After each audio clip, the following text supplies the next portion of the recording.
County prosecutor revealing potential new developments in the investigation.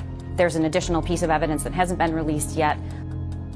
A lot of new information coming out today about the teenage suspect and the two encounters he had with school leaders the day before and the day of the shooting. Sadly, earlier today, a fourth victim lost his life. Mara McDonald live tonight outside the Oakland County Jail. Mara, we are learning a lot about these warning signs that seem to lead up to the shooting.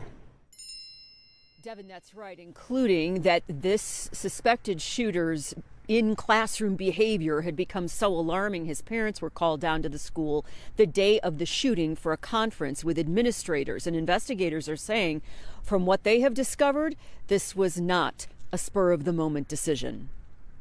Madison, Tate, Hannah, and today, Justin, all dead after a 15-year-old student at Oxford High went on a rampage yesterday, with 7 others, including a teacher, wounded. Sir, do you understand all the charges against you? Yes, I do. Ethan Crumbly was charged with 24 counts, including terrorism and first-degree murder in a crime the prosecutor says was no spur-of-the-moment decision. Judge, a preliminary review of the defendant's social media accounts, his cell phone, as well as other document evidence recovered on scene, show that this defendant planned this shooting. He deliberately brought the handgun that day with the intent to murder as many students as he could. The accused shooter's behavior had raised red flags before yesterday. We have since learned that the schools did have contact with the student the day before and the day of the shooting. Yesterday, before the shooting, that 15-year-old's parents were brought to school for a face-to-face meeting with school administrators over his classroom behavior. Just under 3 hours later, school cameras recorded him.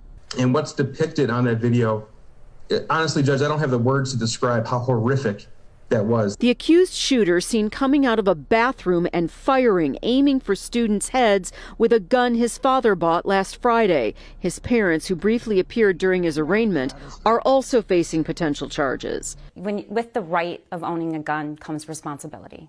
And the responsibility of a gun owner is to securely store that weapon and to keep it out of the hands of somebody who could kill people.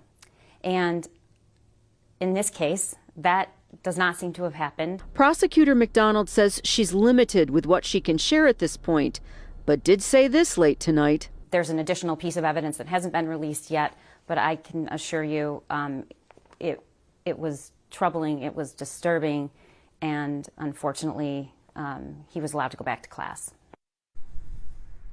Back here live, that 15-year-old is being charged as an adult in this case. He has since been moved here to the Oakland County Jail.